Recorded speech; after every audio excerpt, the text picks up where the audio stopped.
Hello, everyone, and welcome to A Balanced Life with Dr. Jacquie here at Black Star Network. Each and every week, we are bringing you content that resonates with us in everyday life, because oftentimes discovering how to stay balanced, how to get balanced, and how to remove things from our space that keeps us from being balanced can be a challenge. As we move into this holiday season, we're going to talk to some amazing and incredible human beings today. I am delighted to be joined by, you know her already, Terry Whit Bailey, Dr. Tierney, and we'll have special guests Rodney and Elena Hill. I am thrilled today that we're going to be talking about holidays. The holidays bring us this spirit of enjoyment, but oftentimes there's love, there's loss, and feeling as if we can, should, or maybe can't let go. Welcome in, everybody, and welcome to A Balanced Life. Hey, hello. I am so delighted that we are having this conversation today because, you know, when we think about the holidays, and I have to tell you, we barely got past Halloween, seeming as if Thanksgiving may or may not get any credit at all. And we've moved right into Christmas with the decorations and the music and everything. Let me start right off at the top. When it comes to being able to take all of that, how do you guys feel about just skipping right over November? We go from pumpkins to Christmas trees. Terry. No, absolutely not. In fact, when I think of November, all year, but when I think of November, we cannot forget the gratitude. We cannot forget Thanksgiving. I talk about it all the time. We have to make sure that we make time to be grateful for the things that we have. And so, no, I never skip over November. It's very important for me. I can understand that. Dr. Tierney.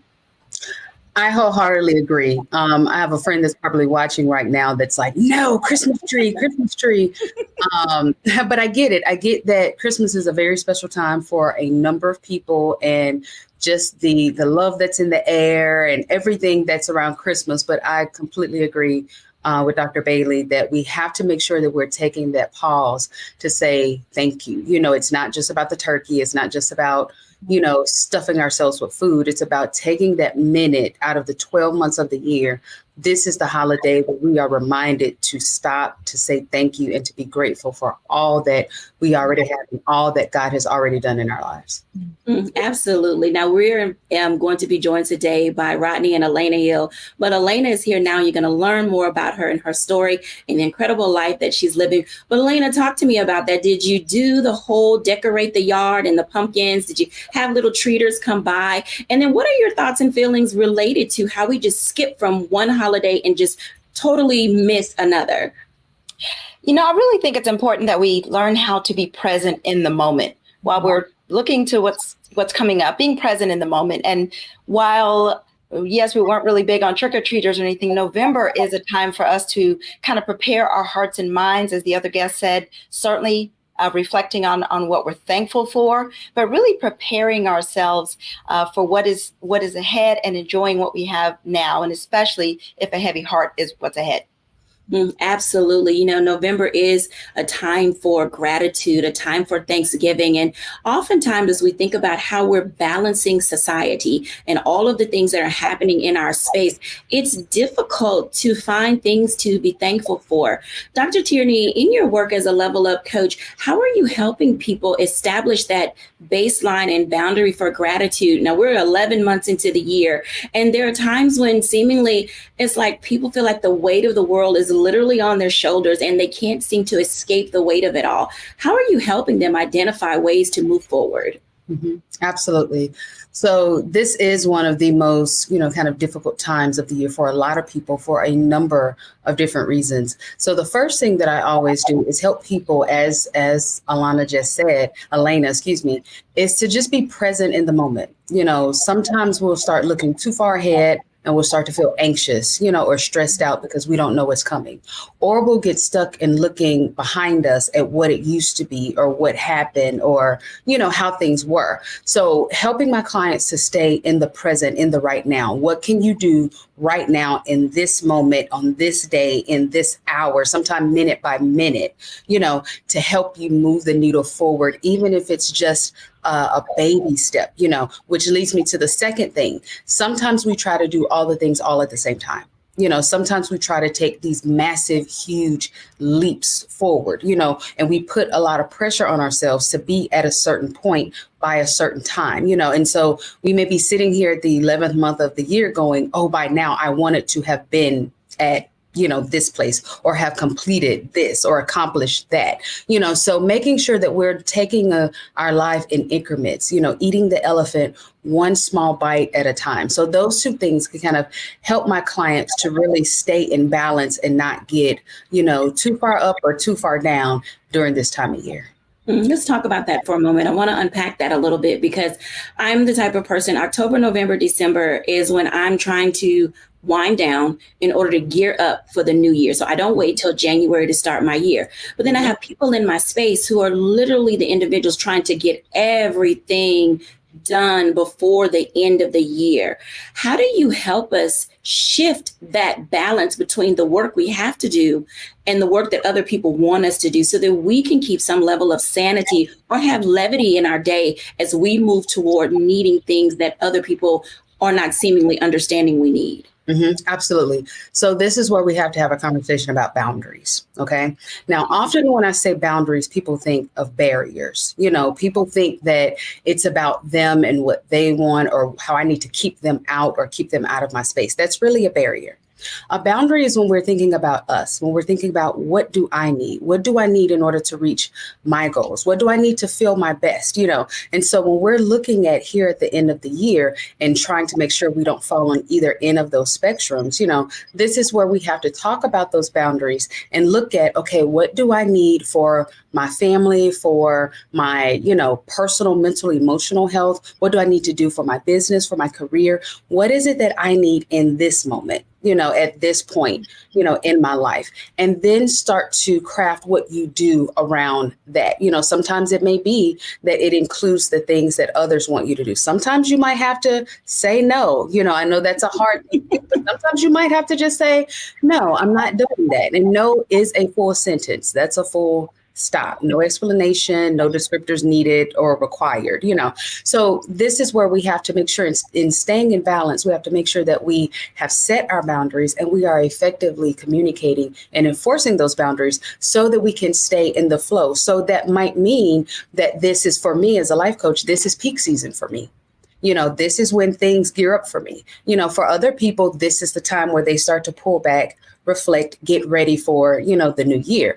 But this is where, as you are staying in balance, as you are exercising your boundaries, you'll know exactly what you need to do during this time of year, and you can activate on that and be successful in it. Learning how to act on things that are required in your life to be successful often means being able to pivot, shift, or turn a corner when you're actually not ready to do so. I want to invite in Dr. Terry Whitt-Bailey. She's been with us before. She shared her incredible story, with us and the loss of her husband. And Terry, as we enter into this holiday season, you have some boundaries that you have set with people. And I want you to talk to us about that, but also how are you moving forward? Because I think a very big part of what we learned from your story before was the ability to recognize where you are emotionally, physically, spiritually, but also saying, I'm still Terry and I need to be able to turn the page in my life. Talk to us about that.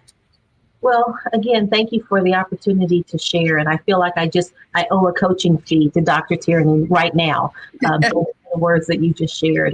And as far as boundaries and turning corners, I think that I go from one extreme to the other. I lost my husband in March after a 7-year battle with strokes, with double pneumonia, and with cancers.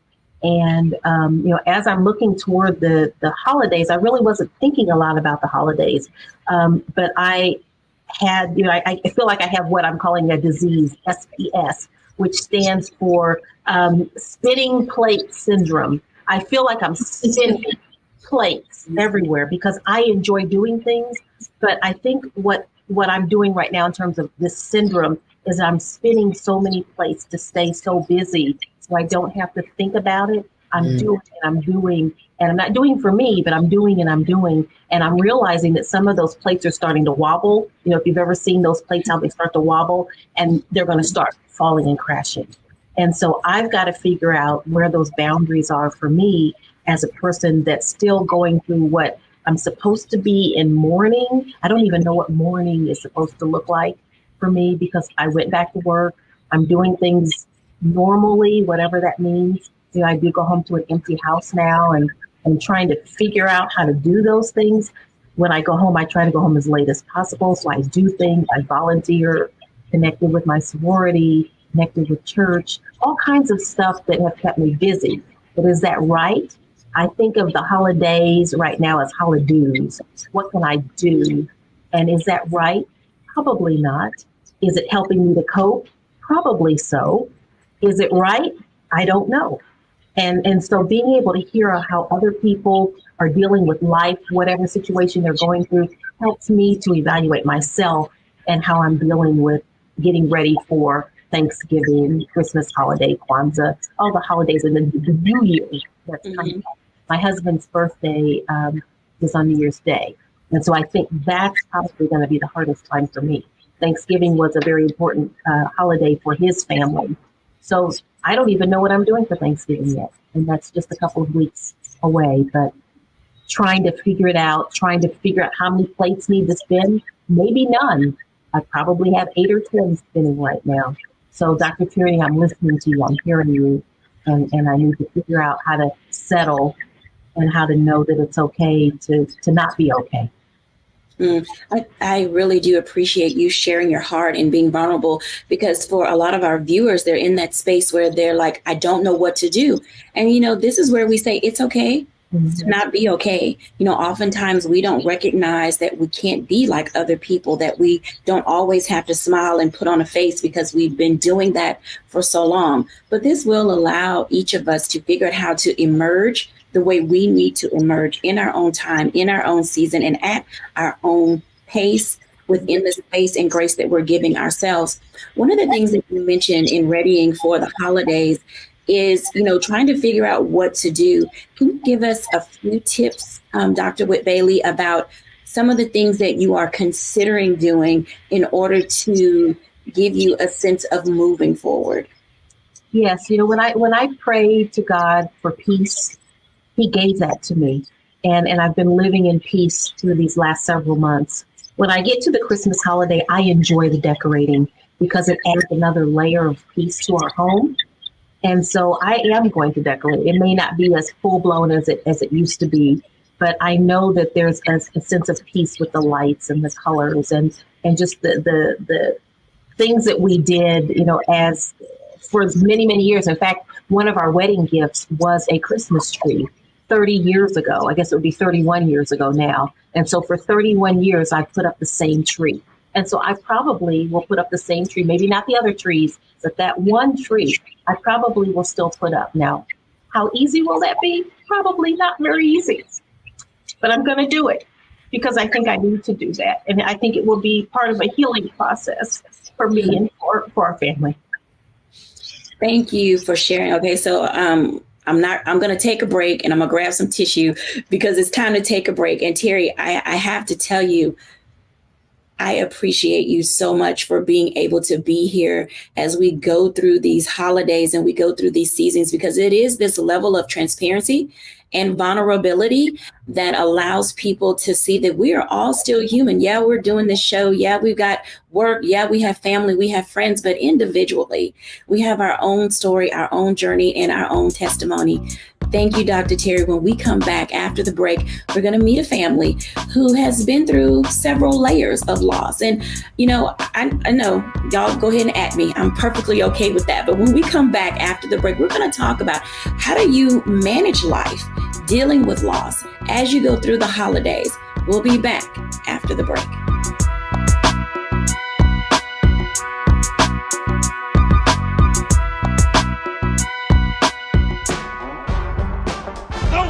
November 8th. We can vote today, y'all. Early vote started this week. We're on Savannah State University's campus. We'll be dorm storming today, giving out treats for everyone. We hope to see everyone at the polls when it comes to November. If you believe we got power, let them know. Make some noise. Put a fist up.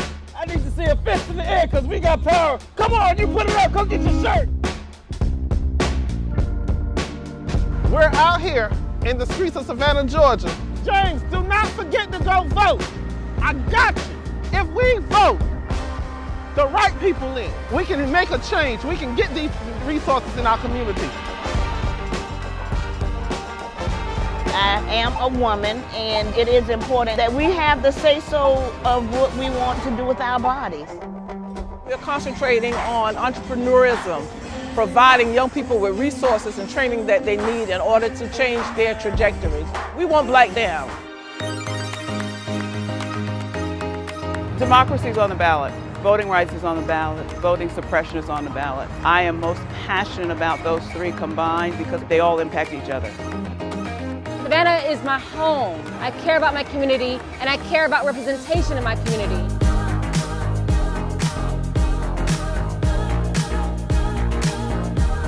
Our voices are still going to be heard no matter what kind of obstacles try to come up against us to stop us from voting. We're still going to be standing our ground. I see the effort that's being made to keep our communities from voting. So that makes me realize it's even more important, because if it wasn't important, they wouldn't be fighting to make sure we could vote. This doesn't stop this year. This is a forever movement. We're going to exert our power as a people, walk in our rightful place. We're going to change our communities, fight for our communities, and build our communities.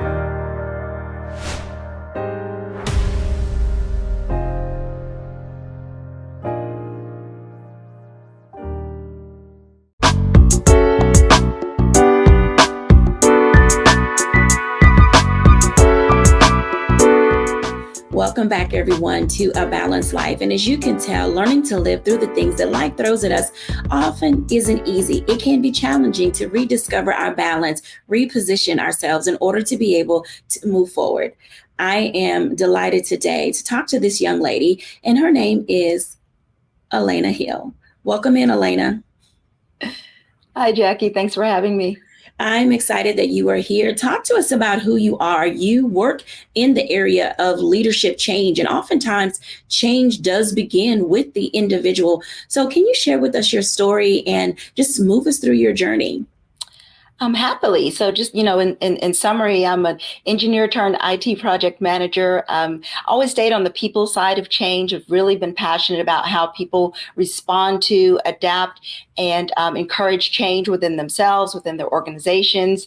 And so I have a consultancy that is focused on helping executives and leaders lead change in their organizations. That includes corporate culture and diversity, as well as how they adopt new policies and practices in general. Personally, change has always been part of my life. I moved a lot as a child, learned how to adapt to my environment very quickly, and found that to be somewhat beneficial, I guess, from my professional standpoint. I'm the mom of 4 boys. Unfortunately, 8 years ago, my oldest passed away from cancer. And so when we lost him, it created an incredible shift in our lives and in our family. As you can imagine, as a business owner, there was limited energy to continue to grow my business. And it was also the same year that the industry that I had spent most of my career in, which is oil and gas, was suffering a major downturn. So pivoting, shifting, and rebuilding is something that I had to get really good at.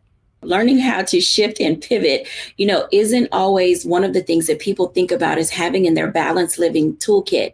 When you think about how change happens, for you, walk us through a little bit of your journey. And I wanted to focus on this from the space of loss, because in losing a child, some people don't rebound. They don't know how to recover. How are you managing that during this 8-year period? And what are some things that you can share with our audience in your grief process of losing a child?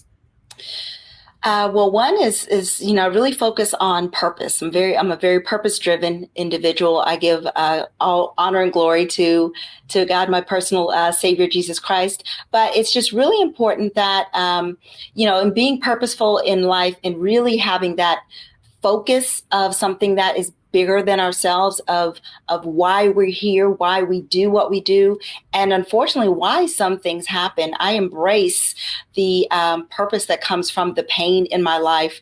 When I lost my son, it was actually reemergence of grief because I lost my mother when I was so young. I was in high school. And so I feel like grief has been a part of my life, really part of my adult life, all of my life.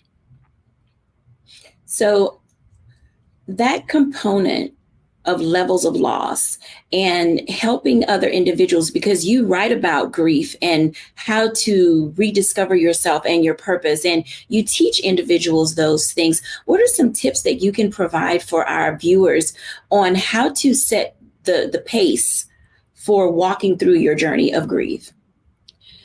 Well, one, I want to echo something that was said earlier, which is setting boundaries. When we are limping in life, and we will have those seasons where we're limping, we really want to be mindful of what we commit to. We were talking about November previously, and November is November. As we prepare our hearts for the holidays and the busyness of the holidays, one thing that I've found just for my own peace and healing is to not overextend myself, because an overextended heart and an overextended mind is very easily triggered, it's much more difficult to manage emotionally. So it's being okay saying that you're not okay. It's acknowledging which invitations you want to accept, which ones you want to extend.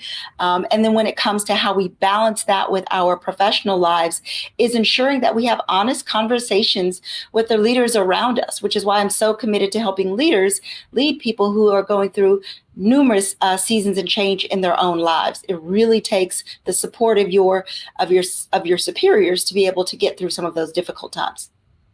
Let's talk about that for a moment, because when we talk about you're your own boss, you're running your company, and during some of the seasons that you've had, you did work for other people. How do people approach sharing with their employer that they're not going to be at capacity? Well, one is I actually encourage employers to initiate those conversations, because the employee, as you mentioned, might not feel quite comfortable. I think it's really incumbent upon leadership to be empathetic and to, acknowledge things that are going on around them. When my husband and I lost our son, we both had, careers that we're managing. Yes, I was my own boss, but I also rode shotgun to watching my husband navigate his corporate career. And it's really about having those conversations that say, I may need an extension on these deadlines, or I may need some additional support from someone else on the team, especially depending on what might be going on. And it's just really, really important that empathy become a key competency of every leader, and also something that we ourselves encourage for ourselves and for those around us. I want to invite Dr. Tierney into this conversation because she does a lot with coaching individuals, and we talk about leveling up. And I don't know if this is going to be appropriate or not, but I'm going to ask it anyway, because sometimes you do have to level up in life when you're going through some of the most difficult things you've ever faced in life. Dr. Tierney, how do we figure out how to dig and level up in order to be able to move forward?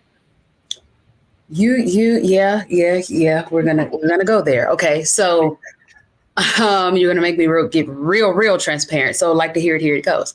Some of the greatest highs, the biggest accomplishments, the successes that you go to my website, go to my Instagram. You can see them. They happened when I was going through some of the most difficult times in my life. It was right after losing, my sister that God opened some doors, right after getting, connecting with you in the show, some things, the bottom fell out of some things, And so I say that, to say that oftentimes when we face challenges or, things happen, yes, we have to take a pause. Yes, we have to process. Yes, we have to absolutely pray. But that doesn't always mean that God is calling us or telling us to stop. Mm-hmm. Sometimes that means we have to just tuck our head as we lean into the headwinds. We have to lean into what's happening, because oftentimes hidden in that challenge is our greatest opportunity. So when you talk about digging deep, this is where we have to be very intimate in knowing ourselves and knowing when we need a nap and when we need to go ahead and take that meeting, knowing when we need to pause and knowing when we need to press through, because some of our biggest things are often wrapped in the form of or the package of a challenge, and so if we're stopping every time we encounter a difficulty, then we might miss the door to our next level. So this is it's something that I walk through my clients with, and getting connected with their who, because when you're connected with who you are and whose you are, then you'll know exactly what to do, when to do, how to do what you need to do. Okay, so we're going to be a little more transparent, because you did mention losing your sister, and I know you lost her during the pandemic. Mm-hmm. Was it due to COVID? It was. So I'm asking this question to help our viewers, because I know a lot of people are in that space.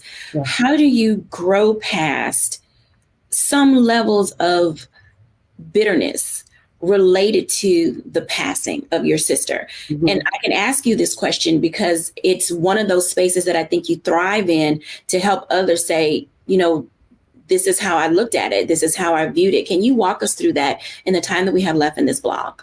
Absolutely. So the first thing I had to do was just get real about it. I had to get real about how I felt. I couldn't walk around like, oh no, praise the Lord, everything is fine, everything. No, I had to actually say, right now I'm actually angry at God, because I don't understand. Why did he 3 days before her birthday? Like, why did that happen? Why did he take such a beautiful soul from this earth? I had to get real about what I didn't understand, what I felt, the anger that I felt, the sadness that I felt, and then I had to take what I was feeling. I couldn't just sit in it. I couldn't just stew in it. I had to take what I felt and say, okay, now Tierney, what are we going to do from here? What would she want you to do? What would she be telling you? And often I'll say on my Instagram where I'm like, okay, her name, I called her Booger. Hey, Booger. I'll say, okay, well, Booger will want me to get on social media, because she was always about me getting on social media. And so I started to do the things that I know that if she were still here with me, what would she be telling me to do? What would be her expectations? Would she want me to fold and fall and stop? No, she wouldn't. So I took those emotions and I channeled them into making me a better person, a stronger person, using it as the fuel to push me forward instead of the thing that stood in front of me, looking at it through the lens of what would my sister say? And then I found ways to honor her. I found ways to make her memory live, not just for me, but for other people who may have known her or may not have known her. And you would have loved her if you've known her, so you'll see little things I'll say on my social media. You'll see pictures of her on my social media. During the holidays, she loved Christmas. So I have a mini urn. It's about maybe this tall with her ashes in it. And she sits right in the middle of my mantle where I have like all the garland and all of that. She's right in the center. So she gets Christmas all the time. And I say, good morning, or Merry Christmas to her every morning, and so I find little ways to honor her for myself, so that as I'm grieving her and as I'm missing her, I'm remembering all of the good things. So I'm not stewing in what I feel. I'm being real about what I feel, but I'm using that as the fuel to help propel me forward. Thank you for sharing that. When we come back after the break, we're going to engage the heels in a deeper dive on what it means to remember. We'll be back after the break.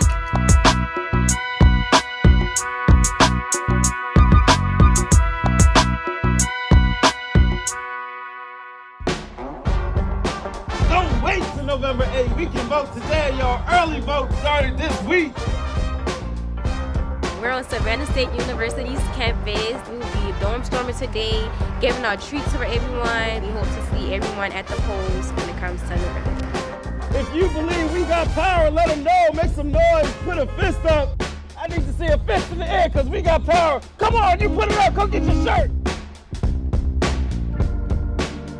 We're out here in the streets of Savannah, Georgia. James, do not forget to go vote. I got you. If we vote the right people in, we can make a change. We can get these resources in our community. I am a woman, and it is important that we have the say-so of what we want to do with our bodies. We're concentrating on entrepreneurism, providing young people with resources and training that they need in order to change their trajectories. We want Black down. Democracy's on the ballot. Voting rights is on the ballot. Voting suppression is on the ballot. I am most passionate about those three combined because they all impact each other. Savannah is my home. I care about my community, and I care about representation in my community.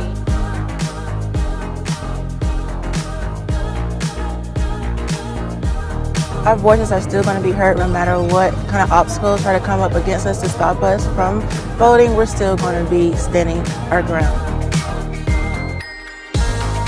I see the effort that's being made to keep our communities from voting. So that makes me realize it's even more important, because if it wasn't important, they wouldn't be fighting to make sure we could vote. This doesn't stop this year. This is a forever movement. We're going to exert our power as a people, walk in our rightful place. We're going to change our communities, fight for our communities, and build our communities.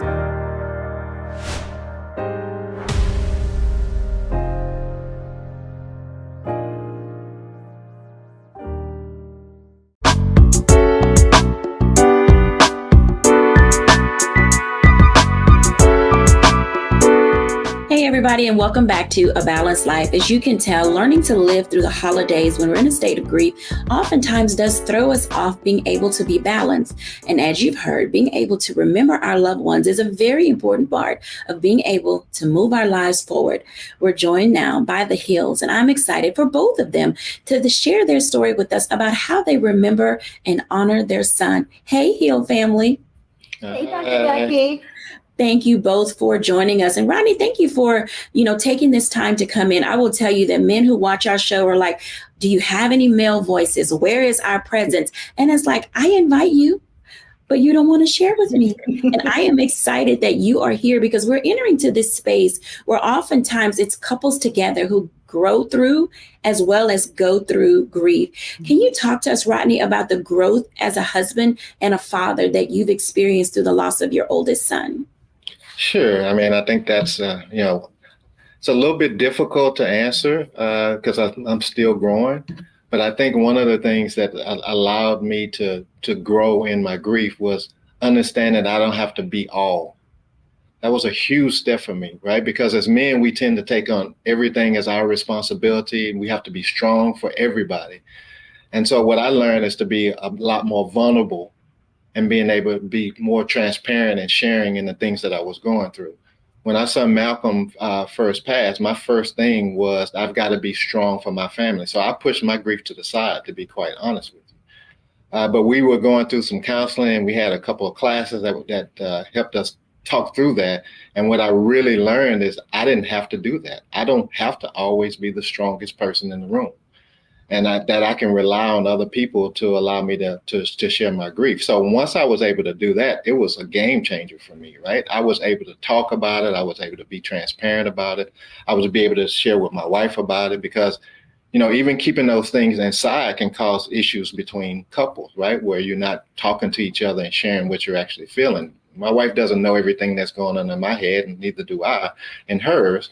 And so I wasn't sharing those things at first because I wanted to be strong for everybody else. So for me, that was the biggest game change in my growth, and learning to be vulnerable with my feelings and learning that I can share and that it's okay. So I'm going to ask this on behalf of all the men, Rodney. Does it take anything away from you to be strong, to be vulnerable, and to be transparent?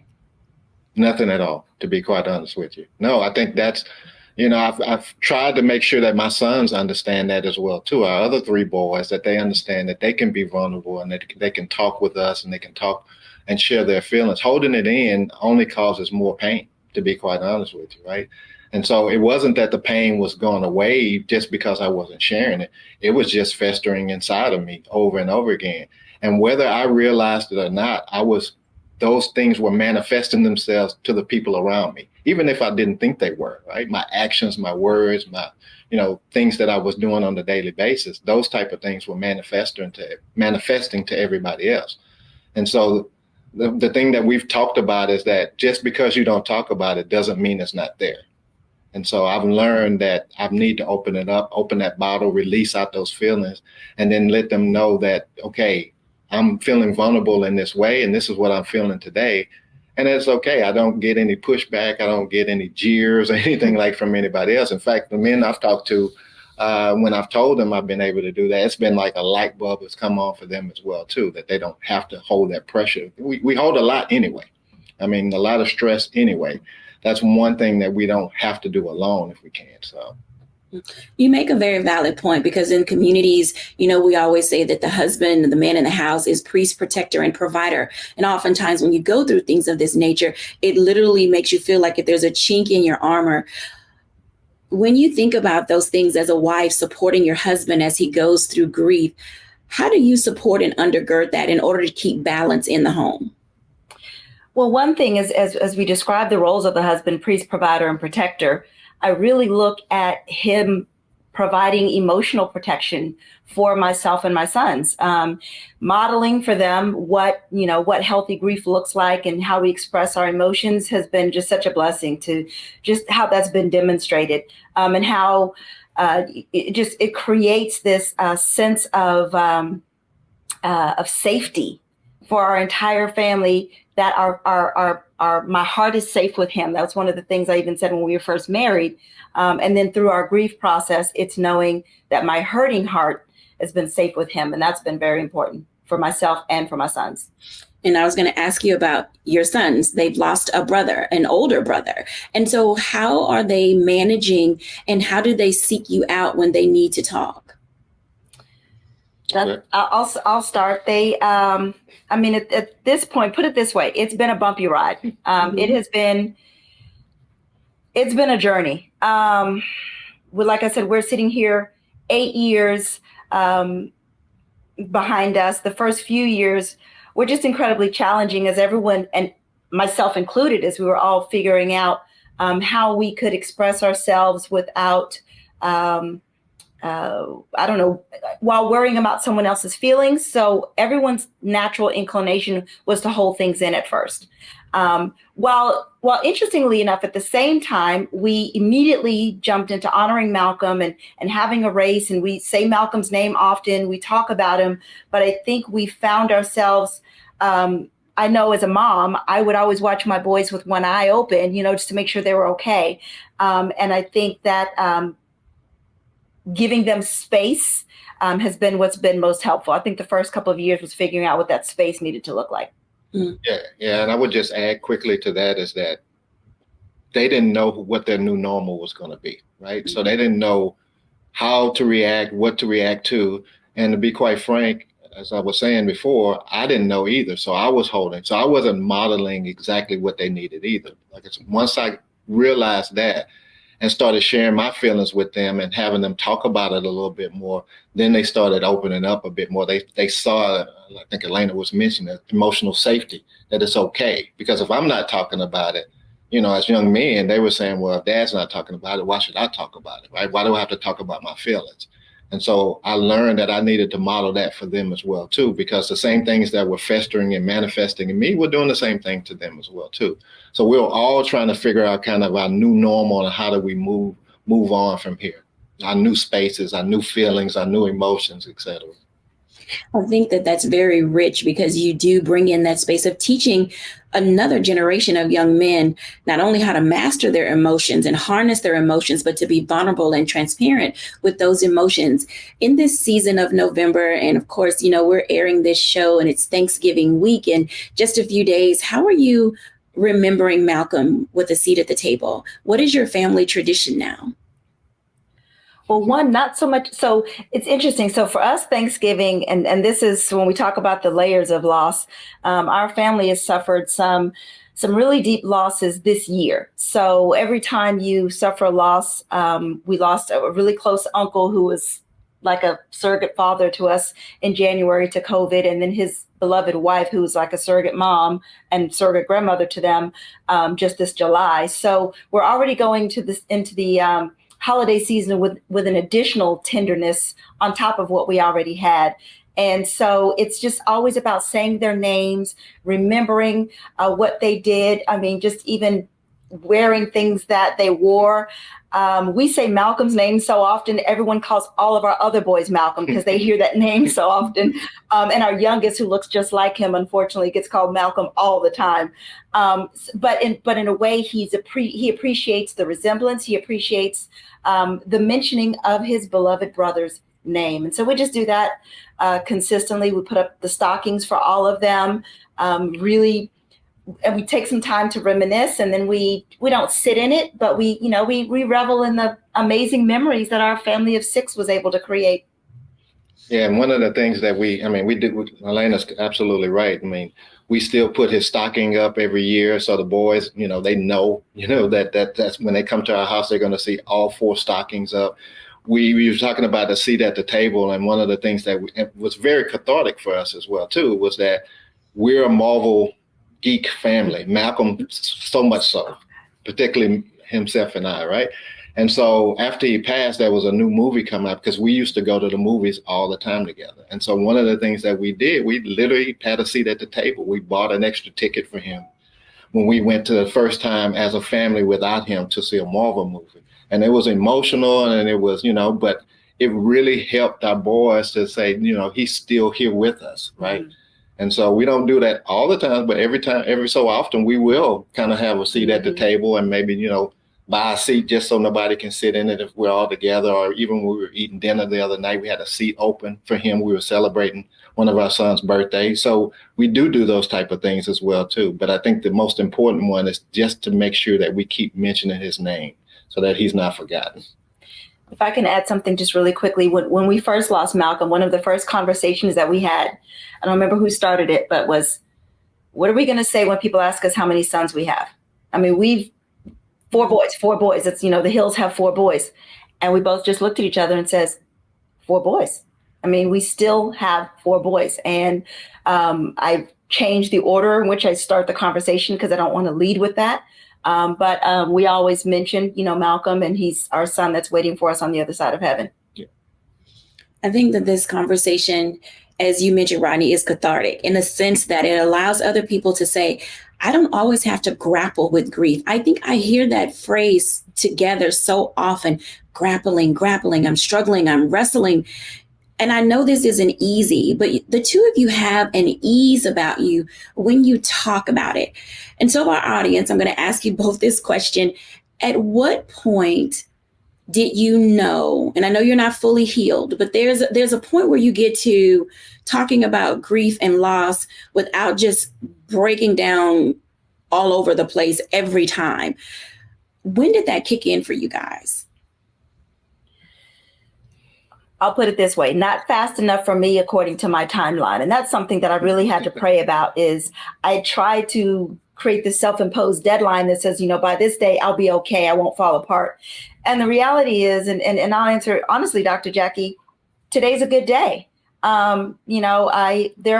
His birthday is in March. I may struggle more to have that conversation on that particular day. And I've learned to not measure how heavy emotions are and just to accept that they are, to accept those waves come unpredictably at times when I don't want them to. To that point, when did the waves lessen? I would say probably about 3 years ago is when they lessened, but the waves still come. Yeah, and I think the biggest thing for me was you talked about grappling with grief. I kept grappling with the why. Mm-hmm. Why now? Why him? Why, at this point, right? Why did it have to happen? And I think once I stopped grappling with the why, right? Because I don't know exactly why, right? God has a plan for each and every one of us. So once I stopped grappling with the why, I was able to talk about him, without the waves overcoming me every time. Like Elena said, it gets tough around, the day that he passed. It gets a little tough around his birthday. It gets tough. We see things that people are doing that we say, Malcolm would have loved to do this if he'd have still been here. It gets tough those days, but not as much as it used to because I was always grappling with why, and I couldn't get the why out of my head. So every time I talked about his name, I would always start with, why did this have to happen? And those waves would just rush over me because I was like, why now? Once I let that go about the why and left it in God's hands, then the waves lessened, and I was able to talk about him on those days that might have been a lot tougher before. Mm. Wow. I think about the days ahead and the things that are to come. And, we often think about, because you mentioned that Malcolm would have loved to do this, or Malcolm would have loved to do that. And I will say to both of you, we honor you and we both appreciate you. When we come back after the break, we're going to continue this conversation about how do we remember our loved ones for the holidays. And also, what are some of the traditions that you have that you just cannot live without when we back? That you just cannot live without when we're back after the break.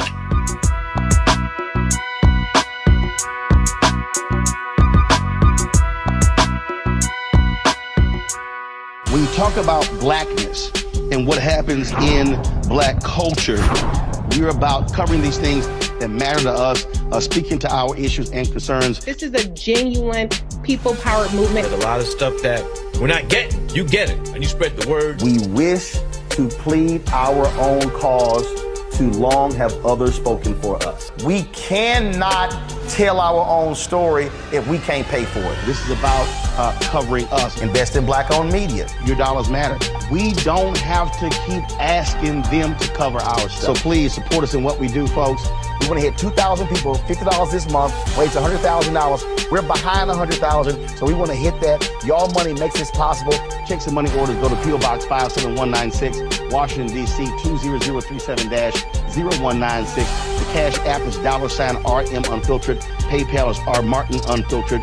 Venmo is RM Unfiltered. Zelle is Roland at RolandSMartin.com.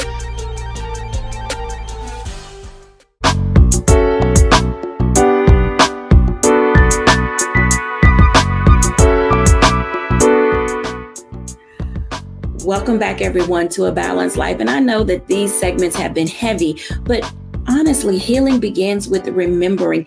It's okay to remember your loved ones. It's okay to put a seat at a table. It's okay to call their names. Let me just say that as we are growing in this season of life, we need to all take a moment just to pause and say, what does overcoming grief, working through your grief, grace in grief, what does it look like for you, the individual? I want to invite everybody back in, because as we are, just 2 days away from Thanksgiving, and we are talking about some of the things that we are going to be experiencing, I would love to hear, what are some of the traditions that you all have for the holidays? What are your favorite foods? What won't you take? What don't you like? And how are you preparing, to engage in this festive season of gratitude? Welcome back, everyone. There's something about Thanksgiving that it's the smells. Like when I walk into a store now, it's the cinnamon sticks, and when I see all of the people with the recipes, and heaven forbid I spend any more time in Costco with them passing out these little cups of things I ought to try, for the holidays. How are you all preparing, for the holidays? And, I'll start with you, Dr. Cheer. What are some of your favorite foods during the holidays? So they should probably give me a sponsorship after I say this, but I'm gonna tell you that Popeye's turkey. Oh, honey, turkey, Cajun turkey. Yes, ma'am. I've had mine since October in the freezer, ready to go, because that I have to have me a turkey like that, and that's pretty much the only thing that I really like. Cook. I'll try to find somewhere else to go and just have my turkey, just at the house. But outside of that Popeye's turkey, Popeye's fried, that Cajun turkey, I really don't have a lot of big traditions for Thanksgiving. I try to just make sure that I'm taking a beat to really be grateful and thankful. And really the whole November, I love, Elena, what you said about November. I'm actually going to borrow that. And I also love what you said, Dr. Bailey, about the holidays and not the holidays. And so one of the things that I always try to make sure, around Thanksgiving, I don't put a lot of stress on myself around Thanksgiving. That's why I just, give me my turkey and I'm good. I don't really make a big production out of it, because that's my time to really sit, decompress, be thankful, be grateful, and eat my turkey. Okay, eat your turkey. Yeah. Dr. Bailey. We're going to have to share that sponsorship. Yes. That Popeye's turkey the last 2 years, yes, that Popeye's turkey, there's nothing like it. Nothing like it. Our tradition, though, was the day after Thanksgiving, because for the last 30 years, I would make omelets with the turkey or the ham or whatever we had. I would always make an omelet on the morning after Thanksgiving, as well as the morning after Christmas. And so that's what we always looked forward to, is having brunch or breakfast the day after. I'll probably still do that. But that is our tradition. It's the day after. The Hills. Well, our tradition is always, it used to involve getting in the car, loading up the kids, and driving to Prairie View. That's where my dad's parents, my grandparents lived. And so we would have this really Southern traditional with the stove in the middle of the living room that my granddaddy would poke the wood. So it just really felt like we went back in time on Thanksgiving Day.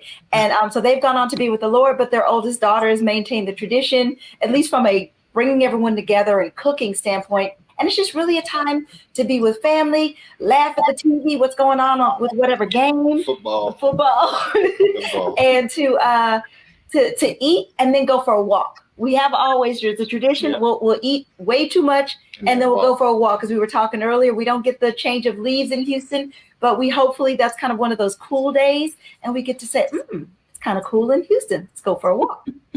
Yep, and we also, you said football. Yeah, the other thing that we also do, and we haven't been able to do it with my mom before, as much now, but before we would always on Christmas Day, we would get up and go to her house in pajamas. So we're driving across Houston to pajamas to eat pancakes and, good Southern breakfast with her. So the kids really loved that when we did that. So we need to pick that back up again. All right, so let's have this great Christmas tree debate. Y'all already know the question is coming. Does the Christmas tree go up after you clear the Thanksgiving table, Dr. Tierney? My Christmas tree goes up when I say it goes up. So one year it might be before I clear the table. The next year it might be 3 days after Christmas. This year it's going up on the day after Christmas because I cut a live tree. And so last year was my first year cutting it. So now I know what to expect. And so it's going up on the Friday right after Christmas. But honestly, no Thanksgiving putting up the tree. No, because the Christmas tree farm don't open up until Black Friday. Okay, gotcha. That's why it's that this year. But honestly, it's when whatever floats your boat, that's when you put up your tree. All right, then, Dr. Terry. Dr. Jackie, tradition in our household was that I would put up all of the decorations. We have 3 trees. All of them are artificial on the first Friday in December so that everyone would go to sleep. And when they wake up on that Saturday, the first Friday, whatever that day is, the date is, they would see the Christmas decorations. Probably won't worry about what day it is, but it will definitely be before Christmas. Absolutely. The Hills.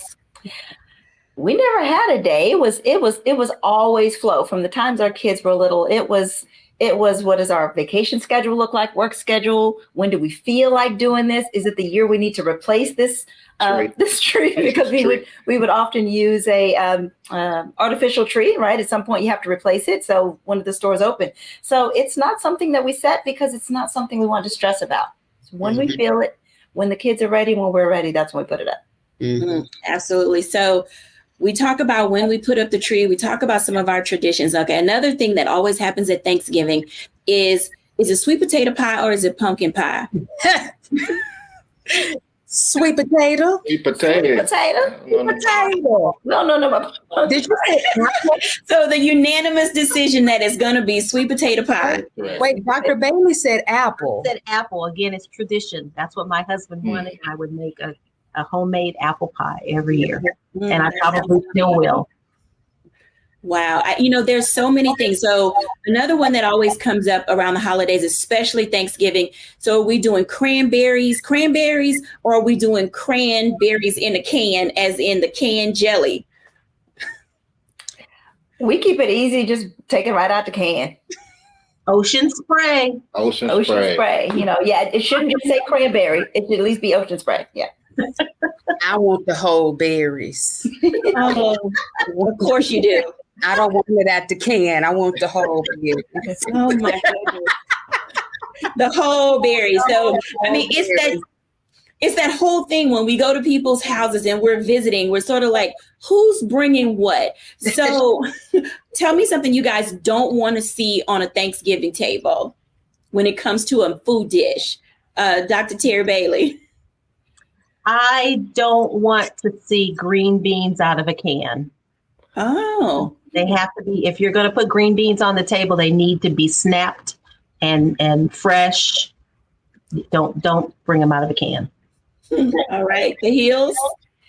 I don't want to see any stovetop stuff. It better be some dressing, and it better have a foot hanging out of it because a foot need to be put in it. Yeah. And that means it has to have everything in it. And that means cornbread, not bread. That's right. Yes. Not a French loaf, not a baguette. It has to have some cornbread in it. That's why it's called dressing and not stuffing. Dr. Tierney. You know, if I didn't cook it, then I'm not going to complain about it. That's my whole thing. I don't want to see anything that I had to cook on the table. So if somebody else cooked it, I'm game for it. If I don't like it, I'll just move around it and just smile and thank you kindly and just keep it moving.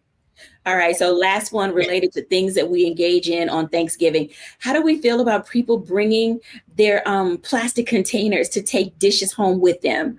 What's your thought about that, Dr. Bailey? That actually is an honor. I enjoy being able to share what we have. And so I even buy plastic containers. I buy extra aluminum foil because it's an honor for me to be able to share what we have and for people to like it enough to want to take some home.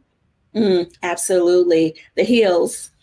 Please don't leave me with a week's worth of leftovers. Exactly. Please take them. Please enjoy them. Please heat them up. Do whatever it is that you need to do. But yes, please take them. Please take them. Dr. Tierney. Here again, as the person that's not cooking, I would never go to somebody's house with a plastic container or anything. I have two rules. One, I never show up empty-handed. So anytime I go to someone else's house for any type of holiday event, party, anything, I always at least take a hostess gift or buy the sodas or whatever the host tells me that, that is needed. So that's rule number one. I never show up empty-handed. Number two, I do not just immediately grab the foil, grab the Tupperware.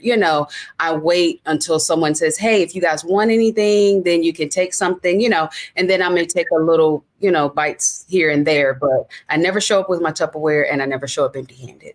Oh, she can come over. Well, let me just say, I'm always leaving with. Is that an invite? Yes, it is. Okay, that's rule number one. Please don't take more than you brought. Exactly. Oh, now that is a good rule. Please do not take more than you brought. Thank you all for sharing your stories today. When we come back after the break, I'll give my reflections.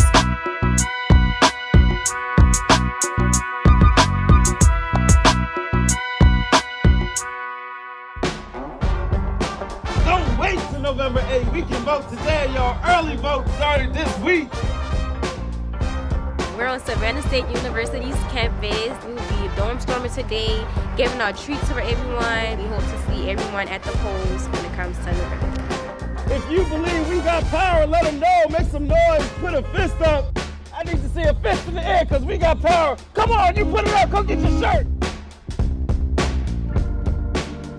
We're out here in the streets of Savannah, Georgia. James, do not forget to go vote. I got you. If we vote the right people in, we can make a change. We can get these resources in our community. I am a woman, and it is important that we have the say-so of what we want to do with our bodies.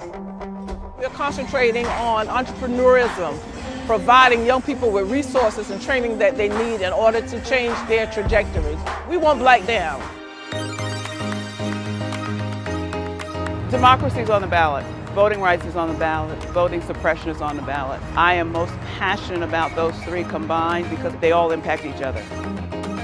Savannah is my home. I care about my community, and I care about representation in my community.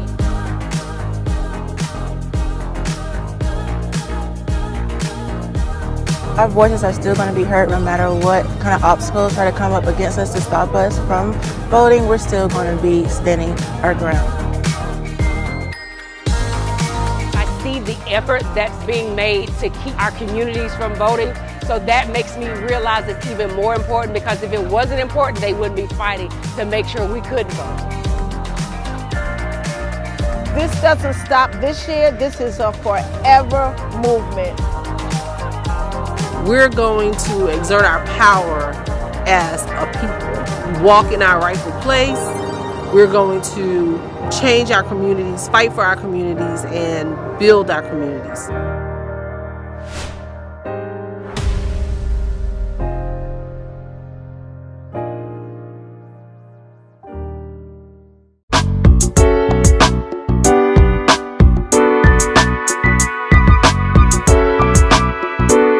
Welcome back, everyone, to A Balanced Life. And as you can tell, the holidays, especially Thanksgiving, are filled with love, laughter, and even though we've experienced varying degrees of loss, there are ways for us to still show up and be engaged with everyone. I know that as you are experiencing the holidays and you're trying to figure out what you're going to bring, you guys have heard a few tips of things of your do's and your don'ts for the holidays. I hope that something that we have said here today will give you that space to get out and go visit your family and friends. Don't show up empty-handed. Only take what you can use. But most importantly, give yourself grace this holiday season to just emerge how you need to in order to keep living a balanced and fulfilled life. Thank you all for watching. Bye now.